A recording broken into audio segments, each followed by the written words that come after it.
ಕೆರಗೋಡು ಗ್ರಾಮದಲ್ಲಿ ಪ್ರಾರಂಭವಾದ ಧ್ವಜ ದಂಗಲ್ ಇದೀಗ ರಾಜ್ಯದ ಬೇರೆ ಬೇರೆ ಗ್ರಾಮಗಳಿಗೂ ಕೂಡ ವ್ಯಾಪಿಸ್ತಾ ಇದೆಯಾ? ಅನುಮಾನಕ್ಕೆ ಕಾರಣವಾಗ್ತಾ ಇರೋದು ಭಟ್ಕಳದಲ್ಲಿ ನಡೆದಿರುವ ಇಂಥದ್ದೇ ಘಟನೆ. ಮಂಡ್ಯ ನಂತರ ಇದೀಗ ಭಟ್ಕಳದ ತೆಂಗಿನ ಗುಂಡಿಯಲ್ಲಿ ಧ್ವಜದ ಕಟ್ಟೆ ವಿವಾದಕ್ಕೆ ಕಾರಣವಾಗಿದೆ. ಸಾವರ್ಕರ್ ಹೆಸರಿನ ಧ್ವಜ ಕಟ್ಟೆಯನ್ನ ತೆರವುಗೊಳಿಸದೆ ಗ್ರಾಮ ಪಂಚಾಯಿತಿ ಬುಲ್ಡೋಜರ್ನಿಂದ ಧ್ವಜ ಕಟ್ಟೆಯನ್ನ ತೆಗೆದು ಹಾಕಿದ್ದೆ ಪಂಚಾಯಿತಿ. ಹೆಬಳೆ ಗ್ರಾಮ ಪಂಚಾಯಿತಿ ಮುಂದೆ ಬಿಜೆಪಿ ಕಾರ್ಯಕರ್ತರು ಈ ಘಟನೆಯನ್ನ ಖಂಡಿಸಿ ಪ್ರತಿಭಟನೆಗೆ ಇಳಿದಿದ್ದಾರೆ. ಮಂಡ್ಯದ ನಂತರ ಇದೀಗ ಭಟ್ಕಳದ ಸರದಿ, ಭಟ್ಕಳದ ತೆಂಗಿನ ಗುಂಡಿಯಲ್ಲಿ ಧ್ವಜ ಕಟ್ಟೆಯನ್ನ ತೆರವುಗೊಳಿಸಲಾಗಿದೆ ಬುಲ್ಡೋಜರ್ ಅನ್ನ ಬಳಸಿಕೊಂಡು. ಸಾವರ್ಕರ್ ಹೆಸರಲ್ಲಿದ್ದ ಧ್ವಜ ಕಟ್ಟೆ ಇದು. ಗ್ರಾಮ ಪಂಚಾಯಿತಿ ಸದಸ್ಯರು ಅವರ ಆದೇಶದ ಮೇರೆಗೆ ನೀವು ದೃಶ್ಯದಲ್ಲಿ ಗಮನಿಸ್ತಾ ಇದ್ದೀರಿ, ಬುಲ್ಡೋಜರ್ ಬಳಸಿ ಆ ಧ್ವಜ ಕಟ್ಟೆಯನ್ನ ತೆರವುಗೊಳಿಸಲಾಗಿದೆ. ಇದೇ ಒಂದು ಕಾರಣಕ್ಕೆ ಬಿಜೆಪಿ ಕಾರ್ಯಕರ್ತರು ಇದೀಗ ಗ್ರಾಮ ಪಂಚಾಯಿತಿ ಕಚೇರಿ ಮುಂಭಾಗದಲ್ಲಿ ಪ್ರತಿಭಟನೆಯನ್ನ ನಡೆಸ್ತಾ ಇದ್ದಾರೆ. ಸಾವರ್ಕರ್ ಹೆಸರಲ್ಲಿತ್ತು ಈ ಒಂದು ಧ್ವಜ ಕಟ್ಟೆ, ಹಾಗೆ ಭಗವದ್ ಧ್ವಜವನ್ನ ಅಲ್ಲಿ ಹಾರಿಸಲಾಗ್ತಾ ಇತ್ತು. ಈ ಕಾರಣಕ್ಕ ಅಥವಾ ಬೇರೆ ಯಾವ ಕಾರಣದ ಬಗ್ಗೆ ಇನ್ನೂ ಗ್ರಾಮ ಪಂಚಾಯಿತಿ ಕಡೆಯಿಂದ ಇನ್ನೂ ಸ್ಪಷ್ಟನೆ ಲಭ್ಯವಾಗಿಲ್ಲ. ಬದಲಾಗಿ ಜೆಸಿಬಿ ಮೂಲಕ ಆ ಧ್ವಜ ಕಟ್ಟೆಯನ್ನ ತೆರವುಗೊಳಿಸ್ತಾ ಇದ್ದ ಸಂದರ್ಭದ ದೃಶ್ಯವನ್ನ ನೀವು ಗಮನಿಸ್ತಾ ಇದ್ದೀರಿ. ಇದೇ ವಿಚಾರಕ್ಕೆ ಸಂಬಂಧಪಟ್ಟಂತೆ ಇದೀಗ ಬಿಜೆಪಿ ಕಾರ್ಯಕರ್ತರು ಮತ್ತೊಂದು ಬದಿಯ ದೃಶ್ಯದಲ್ಲಿ ನೀವೇನು ಗಮನಿಸ್ತಿದ್ದೀರಿ, ಹೆಬಳೆ ಗ್ರಾಮ ಪಂಚಾಯಿತಿ ಕಚೇರಿ ಮುಂಭಾಗದಲ್ಲಿ ಬಿಜೆಪಿಯ ಕಾರ್ಯಕರ್ತರು ಪ್ರತಿಭಟನೆಗೆ ಕೂತಿದ್ದಾರೆ. ರೆಡಿಯಾಗಿ ಬರ್ತೇವೆ. ನಮಗೆ ನೀವು ಮರು ಪ್ರಶ್ನೆ ಬೇಡ್ರಿ. ಇಲ್ಲ ನೀವು ಕಟ್ಟೆ ಕಟ್ತೀರಾ ಅಲ್ವಾ ನಾವು ಕೊಟ್ಟುದು ನೀವು ತೆಗಿತೀರಾ? ಹೇಳಿ ಉತ್ತರ ನಮ್ಮ ಹತ್ರ. ಹೇಳು. ಇಲ್ಲ ಅನಧಿಕೃತ ನೀವು ಕೊಟ್ಟ ಕಟ್ಟಡ ನನ್ನ ಹತ್ರ ತೆಗಿಲಿಕ್ಕೆ ಆಗುದಿಲ್ಲ. ಯಥಾವತ್ತವಾಗಿ ಆ ಕಟ್ಟಡ ಅದನ್ನ ಕಟ್ಟೆಯಲ್ಲಿ ಕಟ್ತೀನಿ.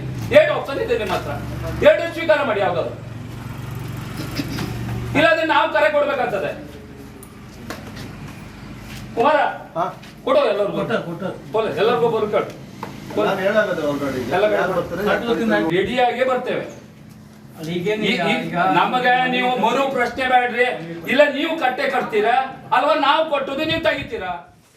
ಮತ್ತಷ್ಟು ಡೀಟೇಲ್ಸ್ ನಮ್ಮ ಪ್ರತಿನಿಧಿ ಶೇಷಗಿರಿ ನೀಡ್ತಾ ಹೋಗ್ತಾರೆ. ನೇರ ಸಂಪರ್ಕದಲ್ಲಿದ್ದಾರೆ ಶೇಷಗಿರಿ. ಧ್ವಜದ ಕಟ್ಟೆಯನ್ನ ಜೆಸಿಬಿ ಬಳಸಿ ತೆರವುಗೊಳಿಸಲಾಗಿದೆ. ಏನ್ ಕಾರಣ ಕೊಡ್ತಿದ್ದಾರೆ ಈ ರೀತಿಯ ಆ ತೆರವುಗೊಳಿಸುವ ಒಂದು ಘಟನೆ ನಡೀತು ಅದಕ್ಕೆ?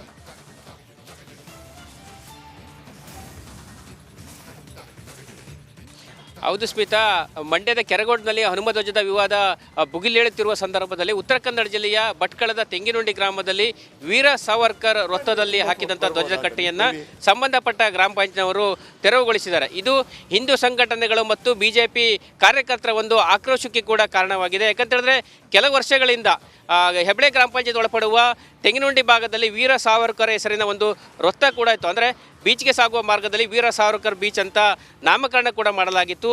ಇಷ್ಟು ವರ್ಷಗಳ ಕಾಲ ಆ ನಾಮಫಲಕ ಮುಂದುವರೆಕೊಂಡು ಬಂದಿತ್ತು. ಆದರೆ ಕೆಲದಿಲ್ಲ ಹಿಂದಷ್ಟೇ ಸ್ಥಳೀಯ ಯುವಕರು ಇಲ್ಲೊಂದು ಧ್ವಜದ ಕಟ್ಟೆ ಮಾಡಬೇಕೆಂಬ ನಿರ್ಧರಿಸಿ ಧ್ವಜದ ಕಟ್ಟೆಯನ್ನು ಕೂಡ ನಿರ್ಮಾಣ ಮಾಡಿದರು. ಆದರೆ ಸಂಬಂಧಪಟ್ಟ ಹೆಬಳೆ ಗ್ರಾಮ ಪಂಚಾಯತ್ ಅಧಿಕಾರಿಗಳು ಬುಲ್ಡೋಜರ್ ಮೂಲಕ ಧ್ವಜದ ಕಟ್ಟೆಯನ್ನು ತೆರವುಗೊಳಿಸಿದ್ದಾರೆ. ಇದು ಹಿಂದೂ ಸಂಘಟನೆಗಳ ಕಾರ್ಯಕರ್ತರ ಒಂದು ಅಸಮಾಧಾನಕ್ಕೆ ಕೂಡ ಕಾರಣವಾಗಿದೆ. ಯಾಕಂತೇಳಿದ್ರೆ ಕೆಲ ದಿನಗಳ ಹಿಂದಷ್ಟೇ ಜನವರಿ 14ರ ಸಂದರ್ಭದಲ್ಲಿ ಇದೇ ಪಕ್ಕದ ಒಂದು ಜಾಲಿ ಪಟ್ಟಣ ಪಂಚಾಯತಿ ವ್ಯಾಪ್ತಿಯಲ್ಲೂ ಕೂಡ ಬೋರ್ಡ್ ವಿಚಾರದಲ್ಲೂ ಕೂಡ ಒಂದು ವಿವಾದ ಕೂಡ ನಡೆದಿತ್ತು. ಆದರೆ ವಿವಾದ ಅಂದರೆ ಅಲ್ಲಿ ಜಾತ್ರೆ ಕಾರಣಕ್ಕೆ ಹಿಂದೂ ಸಂಘಟನೆ ಕಾರ್ಯಕರ್ತರು ಕೂಡ ಕೆಲವೊಂದು ನಿಯಮಗಳನ್ನು ಹೇರಿ ಕೆಲವೊಂದು ಗಡುವನ್ನು ವಿಧಿಸಿ ವಿಷಯವನ್ನು ಅಲ್ಲಿಗೆ ಬಿಟ್ಟಿದ್ರು. ಆದರೆ ಇದರ ಬೆನ್ನಲ್ಲೇ ಮತ್ತೆ ಪಕ್ಕದ ಒಂದು ಹೆಬಳೆ ಪಂಚಾಯತಿ ವ್ಯಾಪ್ತಿಯ ತೆಂಗಿನಗುಂಡಿಯಲ್ಲಿ ಈ ರೀತಿ ಒಂದು ಘಟನೆ ಆಗಿರುವುದು ಇಲ್ಲಿನ ಹಿಂದೂ ಸಂಘಟನೆ ಕಾರ್ಯಕರ್ತರ ಆಕ್ರೋಶಕ್ಕೆ ಕಾರಣವಾಗಿದೆ.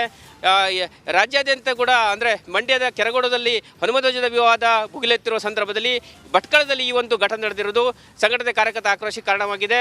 ಇದಕ್ಕೆ ಸಂಬಂಧಪಟ್ಟಂತೆ ಕಾರ್ಯಕರ್ತರು ಕೂಡ ಇವತ್ತು ಹೆಬಳೆ ಗ್ರಾಮ ಪಂಚಾಯತಿ ಎದುರು ಒಂದು ಬೃಹತ್ ಪ್ರತಿಭಟನೆ ಮಾಡಿದ್ದಾರೆ. ಸಂಬಂಧಪಟ್ಟ ಅಧಿಕಾರಿಗಳನ್ನು ತರಾಟೆಗೆ ತೆಗೆದುಕೊಂಡಿದ್ದಾರೆ.